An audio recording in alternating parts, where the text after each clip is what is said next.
এইবাৰতো বিপ্লৱী চৰকাৰ গঠন কৰিব ইউপিপিএল শেষ মোৰ ঘৰ যাম বা বোকা দিল্লী নাগপুৰ পলাই আছে যাবা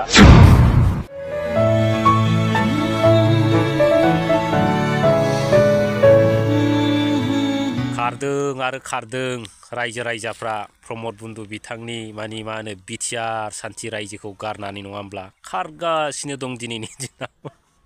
नन स्टप आरो खारदों आरो माने मा होनो नांगालनि आर'नाइ माने लिलि लाला आर'नाइ गानहैदों आरो माने नांगालनि जै हैदों दिनै माने बे बिटिआर रायजोआव ट्रेक्टरनिसो स्ल'गान जानांगौमोन नाथाय दिनैनि दिनाव मा स्ल'गान जादों नांगालनिसो स्ल'गान जादों रायजोफोर नङा होमबा दा दिनैबो खारो गाबोनबो खारो समफोरबो खारो सानफ्रामबो जुदि बे रायजो राजाफ्रा बे परिबर्तन सरकारखौ जुदि गिनानै खारोबा रायजोफोर बे प्रमद बन्धुनाव साबसे थाहैनांगौ जाखो बिथांमोननि सापर्टारफ्रालाय नङा होमबा बेखौसो सिन्था खालामनांगोन दा दिनै बिराद जौगानाय लाबोबाय डेभेलप लाबोबाय गोजोन जाबाय नङा होमबा दा अब्लाबो मानो रायजो राजाफ्रा प्रमद बन्धु बिथांनि गोजोननाय सान्थि रायजोखौ मानो गारनानै खारखो दा बेसो आरो साननो गोनाङा नङा होमबा दा दिनै जोङो सिन्था खालामनांगोन नङा होमबा रायजोफोर दिनै बिथांमोना बिराद गोजोन सान्थि जाबायखौनो होनदों नङा होमबा खिन्थु रायजो राजाफ्रा मानो दिनै खारखो दा रायजोफोर नोंथांमोनाबो दिनैनि दिनाव मोनसिखा हसिखा माने बेयाव थाबाय थानानै लाब गैया डेन्जार परिबर्तन बियो डेन्जार गोजोन फाग्लासो जाय बे गोजोनाव थागोन डेन्जार शिक्षा मोनगोन माने लास्ट पर्यन्त बस्थाबो गानहैनांगोन नङा होमब्ला बननि जायगायाव आसिखौसो दानस'नानै बन जननांगोन आरो माने गस्लानि जायगायाव प्लास्टिकनि गस्ला माबा माबि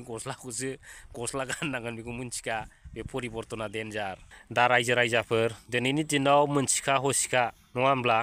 बे नाव गंनायाव आथिं होबाय थाबा जानाय नङा रायजो राजाफ्राबो माने सिदा बाथ्रा आरो दा थांनोबा मोनसेजों थां आरो फैनोबा मोनसेजों फैखा आरो खिन्थु देरहाखांनायनि उनाव माने स्कप गैया आरो नाव गंनायाव आथिं होनाय माने दिगदार दं बेखौथ' बुजियो माने ओरै थांनो ना ओरै थांनो लास्टाव माने गेजेराव जब्ब' थाङो दा बेखौ बयबो बुजिनानै लाखा आरो दा सरकार फैनायनि उनाव सोरबा जुदि मदद होनो फैयोब्ला माने बेखौ एक्सेप्ट खालामनाय नङा जोंना मानाव गेदेर महिलारि साराबो डेन्जारसो आरो सरकाराव फैनायनि लोगो लोगो मा खालामगोन बिथाङा किम जन ना किम जं बिथांनिसो सरकार सालायगोन सासनखौ सालायगोन आरो गोसोआव लाखा दिनैनि दिनाव इउपिपिएल दोलोआ जेबायदि जाथारै रुल्सखौ बानायदों माने बिनि 3 गुन 4 गुन रुल्सखौ बानायनानै माने हाग्रामा महिलारि साराबो एक समाव सरकार सालायगोन बेखौ गोसोआव लाखा जाय बिथांमोना इउपिपिएल आरो गुबुन हान्जाखौ मदद होबाय थादों बै बिथांमोनाबो ना बालाबाथि गोरान राननाय बायदि राननो थांगासिनो दं होननानै आं सानो रायजोफोर नंखायनो सम थानायाव सोलायनानै फैखाबा फैखायाबा सेस आरो माने जोब्बाय नोंथांमोननि बे राजनितिकआ दा दिनैनि दिनाव नायदो सोरांबानो रायजो राजाफ्रा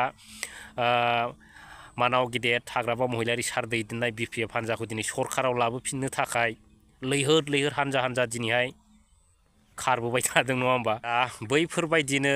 सम आरो थासारिखौ नायनानै जों सोलायनो रोंनांसिगोन रायजोफोर नङा होमबा नैबे परिबर्तन सरकार माने बिराद गोजोन सरकारखौ जों गारनांसिगोन नङाबा बिराद बिपद रायजोफोर दा जिखुनु दिनै हाग्रामा महिलारि सारा मा बुंखो एसे मानि खोनासंनानै लादो नायलांनानै लाबानो जाबाय लोगोफोर थेंक इउ दिल्ली नागपुर पলাই থাকক খবৰ এতিয়া বিজেপিয়ে বিটিসি ইলেকশনটো অকলে খেলিব বুলি বিজেপি অলৰেডি ঘোষণা হোক প্ৰমোদ বড়ো আমিও অকলে খেলিম বুলি ক'ব চাহসে নাই দিল্লী নাগপুৰ পলাই আছে দিল্লী নাগপুৰ বিটিসিতে নাথাকিবি মানে এনেকুৱা ভয় খাই আছে এতিয়া মানে এইবাৰতো বিজেপি চৰকাৰ গঠন কৰিব ইউপিপিএল শেষ স্যার আপনি ব্রিটিশ সরকার থাকা আপনি বহুত মটর লাইসেন্স দিছিল বুলি কৈছিল কি ইউপিপিএল সরকার দিয়ে নেকি ইউপিপিএল চৰকাৰৰ দিনত বেছি মটৰ দোকান দেখিছোঁ মই আমাৰ দিনত এনেকুৱা মটৰ দোকান নাছিল প্ৰমোদ বড়ো কৈ আছিলে বিপিএফৰ দিনত বড়ো অৱৰোধ সৃষ্টি হৈছে আৰু এইটো প্ৰমোদ বড়োই চব জন্ম দিয়া প্ৰমোদ বড়োৰ চৰকাৰৰ দিনত এতিয়া 2টা এক্সট্ৰিমিষ্ট অৰ্গেনাইজেশ্যন খুলিছে আপুনি গম পাইছে আৰু প্ৰমোদ বড়োৰ দিনতে এতিয়া আৰু নতুন একটা পলিটিকেল পাৰ্টি খুলিবলৈ গৈ আছোঁ আমি শুনি আছোঁ এইটো কিহৰ কাৰণে কৈছে? প্ৰমোদ বড়োৰ কাৰণে। প্ৰমোদ বড়োৱে যাক লৈ পেলাই চুক্তি কৰিছিল NDFB সকলক লৈ পেলাই, NDFBক যিটো সমস্যা সেইটো সি সমাধান কৰি দিব পৰা নাই বা কৰা নাই। সেইকাৰণে আজি এক্স NDFB সকলে প্ৰমোদৰ পৰা আঁতৰি আহি নতুন পলিটিকেল পাৰ্টি খুলিবলৈ কৈ আছে, মই শুনিছোঁ। প্ৰমোদ বড়োৰ কথা এইবিলাক কথা 31 তাৰিখত শেষ, 31 তাৰিখ মাৰ্চত শেষ। কেইখন আসন পাব ছাৰ প্ৰমোদ বড়োৱে? প্ৰমোদ বড়ো পালে একটা দুটা। কামপা বৰগাৰী কি হালত আছে ছাৰ এতিয়া কি অৱস্থাত আছে? এতিয়া এই অফিচিয়েলৰ পষ্টত কি আছে কি নাই মইতো সেইদিনাই জনাই দিছোঁ। কিছুমান পষ্ট আছে 4 বছৰ 5 বছৰ 15 বছৰত সি এইবিলাক পষ্টটো ফিল আপ কৰিব পৰা নাই, এই ভেকেঞ্চিটো ইহঁতকৈ দি দিছে। আকৌ আহিলে ল'ব বিজেপিৰ লগত মিত্ৰতা হ'ব নেকি ছাৰ? কি বিজেপিৰ লগত মিত্ৰতা হ'ব নেকি BPF? অকলে খেলিব বুলি অলৰেডি ঘোষণাই কৰিছে আমি BPF হিচাপে BJPও। ইয়াত কি মিত্ৰতাৰ কথা আহে? ছেপ্টেম্বৰত চৰকাৰ হ'ব ছাৰ আপোনাৰ? ছেপ্টেম্বৰৰ 100% চৰকাৰ, আৰু কোনো ফেক্টৰ নাই ইয়াত? কোনো ক্ষেত্ৰত নাই। আমাৰ নেক্সটত BJPৰ পজিশ্যনটো ভাল, BPFটো 1 নম্বৰ, নেক্সটত BJPৰ পজিশ্যনটো ভাল। UPFL বুলি ক'লে একো নাই।